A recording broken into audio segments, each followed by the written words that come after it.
Oh, yeah? Okay. Sure. All right, that passes. Mm-hmm. Uh-oh. There's a window there? Yes! Shh! Uh-huh. Oh! Mr. Beauregard has weeds growing up around his mailbox. That's a violation. Uh-huh. Weeds.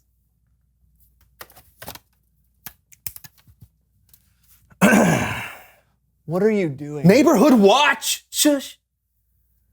Oh, look at that. Miss Franklin's walking her dog without a leash. Doesn't she know how dangerous that is? Danger. Oh, what? Longbeard Carl has mismatching flower pots? Unbelievable. Okay. Who else? Is that squirrel trying to get into my yard? Oh boy, not on my watch! Now, squirrel. Hey, you look at me. You look at me right now. Hey, what are you doing?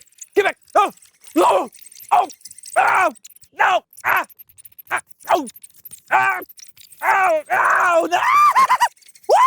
No, get back. Oh, don't look at That's a strong squirrel.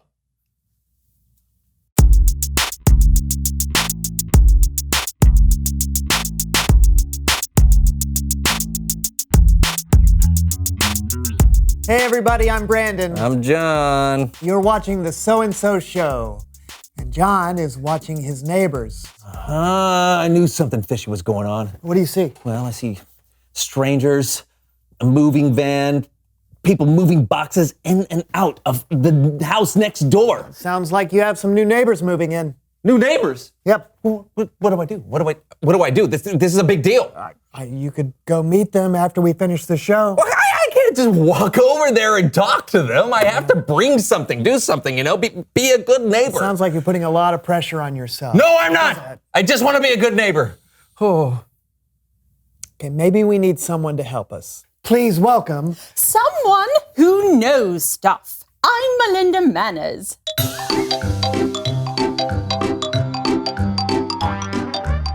I am an expert in all things proper and mannerly. Thank you, Melinda. Yeah. Oh, no, this is perfect because I need help trying to figure out how to welcome my new neighbors into the neighborhood. New neighbors? Yes. Oh, now, this is a big one. Yeah. I'll need to consult my great-great-grandmother's handwritten handbook, the Manners Book of Manners. See? What's in here? No. Let's see, maybe it's... there. No, it's not that. All the way to the... Okay. Here it is. My, there are endless things you could do to welcome your new neighbors. I suggest we start with the most difficult option. Wait, why would we start there? John, my dear, don't you see? Effort says you matter to me. Right. So, it's all here in the handbook. First, research. How many people are moving in? What are their likes, dislikes? Do they have any pets, kids, food allergies, unexpected fears? Well, those are all great questions. Questions for Neighborhood Watch. Isn't it rude to spy on your neighbors? Of course. Aren't you spying on them now? Oh, no. It's important to know the facts in order to do the very best acts. What do you see, John? Let's see. 1 adult, 3 children, 2 dogs. 1 soccer ball, 2 flower pots. Ooh, a very large bag of birdseed. Nice work, John. You know what this calls for. No idea. A welcome to the neighborhood flower pot. You have everything you need here to make a beautiful and thoughtful welcome to the neighborhood flower pot. You will each create your flower pot, and then you must be able to carry it around the room on your head. Why do we need to carry them on our head? Good posture, young man, is essential to a mannerly first impression. A bad first impression is as bad as sour milk. If you want to be impressive, walk as smooth as silk. Oh, okay. You have 5 minutes to decorate and go. We going? Yes, yes, you can just put the flowers in there.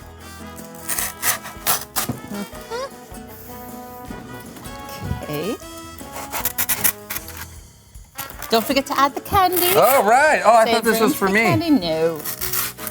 Butter goes on the flower. Yes, so birds are really attracted to the peanut butter and the seed holds its own. Nice, very nice. Yes. Weirdest. Oh, you are very good at this. You have done this before, sir, I'm sure. Yes. Beautiful work, yes.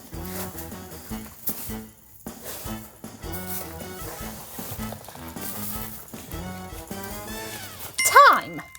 Now to practice carrying them over to the new neighbors. Star wipe. Shoulders back, head high, knees slightly bent, and walking. Come on. Oh, good. Balance, balance, breathing in and out, staying calm. Ow. You know, I think John can be a good neighbor if he's not balancing something on his head. No, I have to walk like silk. We might be missing the point here. True, it's not mannerly to get so upset. I am not upset. You are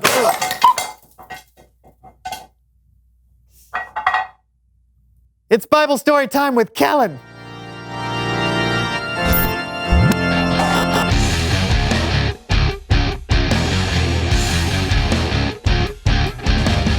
Hello. Hey, Kellen. What are we talking about today, Kellen? Great question. Today we're talking about a time that Jesus talked to a Samaritan woman at a well in Samaria. That's right. And what better way to learn about this historic moment than to hear from the woman herself? Hello? Hello, and welcome to Behind the Bible.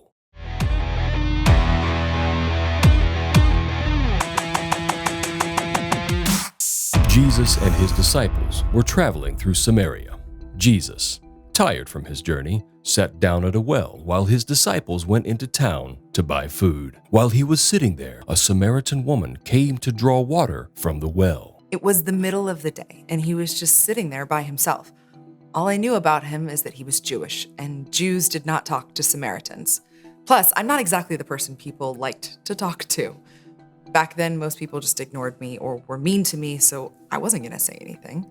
Just to be clear, that was not the real woman from Samaria that Jesus talked to. This happened a long time ago before cameras were invented. I think the people watching already know that. I know, I just want to make sure. Can you let me do my job, please? Oh, sure. Jesus asked the woman if she would give him a drink. Of course I was surprised when he asked. I was surprised he was even talking to me. I asked him how he could ask me for a drink when he was a Jew and I was a Samaritan woman. And he said, and I'll never forget this, he said, "You don't know who is asking you for a drink. If you did, you would have asked him. He would have given you living water." Sounds crazy, right? I mean, how could I ask him for a drink? He didn't even have anything to get water with. And who's ever heard of living water? Jesus told her, "Everyone who drinks the water from the well will get thirsty again. But whoever drinks the water I give will never get thirsty." When the woman asked Jesus for this living water, he told her to go get her husband. But Jesus knew that she had no husband. In fact, Jesus knew everything about her. that's right. I know. It blew my mind, you know? How could a stranger know all about my past? He knew all the mistakes I'd made, all my sins, but he was so kind about it. He wasn't embarrassed or mad or He just saw me for who I was and knew me. That's when I realized he was no ordinary man. Jesus told her the truth about himself, that he was the Messiah, the Savior of the world that the people had been waiting for. And that's when his disciples returned from getting food. Yeah, we were surprised to see him talking to a Samaritan woman, but we didn't say anything. Jesus was always surprising us with who he talked to. He cared about everybody. There wasn't a single person he thought of as not worth his time or attention. I guess we should all be like that, huh? When I found out I was talking to the Messiah, I could barely believe it. I left my water jar. Cannot believe I did that. And I ran into town just shouting at people, "Come see a man who told me everything I've ever done. Could this be the Messiah?" It was amazing. And I think people came to see him in part just because of how excited I was. They wanted to see for themselves what I was talking about. It was like the whole town came up to see Jesus. They begged him to stay with them, so we stayed there for 2 days. And so many people believed in him. They believed in Jesus as the Savior of the world. It was incredible. That day changed me.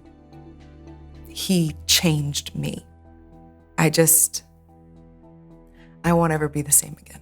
Jesus showed the woman who he really was, the Savior of the world.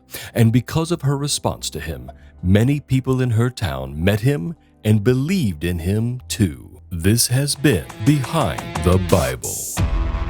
That was really awesome. That was a great narration. Yes, I know. Okay. Hey, what did you guys think? That was great. Yeah, Jesus changed that woman's life. And saved her city. Yep. Jesus showed this overlooked woman that she mattered. And she responded by sharing the good news with everyone she knew. It's important to remember that no matter who you are, where you're from, or what you've done, we still matter to Jesus. Thanks, Kellen. You betcha. Wow. So Jesus is amazing at showing people that he cares for them. Yeah, everyone matters to him. Oh, reveal the question. Who matters to you? Yeah, your parents, friends, a new neighbor, perhaps? Yeah, we all have people in our lives who matter to us, and there are lots of different ways we can show them that they matter. Yeah, and it's really important to show them because people who matter to you might not know it. Oh, that's right. Yeah, you can show people they matter by telling them or by doing something kind for them. Yeah, even just making time to talk to someone like Jesus did can make their day. Mm-hmm. Think about that, and we'll see you next time. I'm Brandon. And I'm John, and this was the So-and-So Show! This is a fish from 1948. It smells like cat litter, which is not great.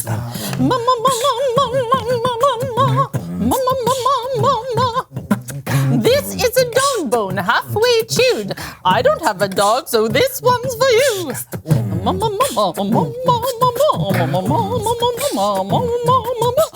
Everybody likes freshly baked goods. Nothing says manners like an oven full of foods.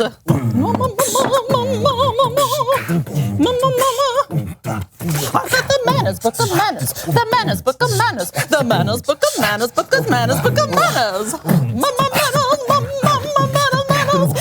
manners, now bring it home, boys.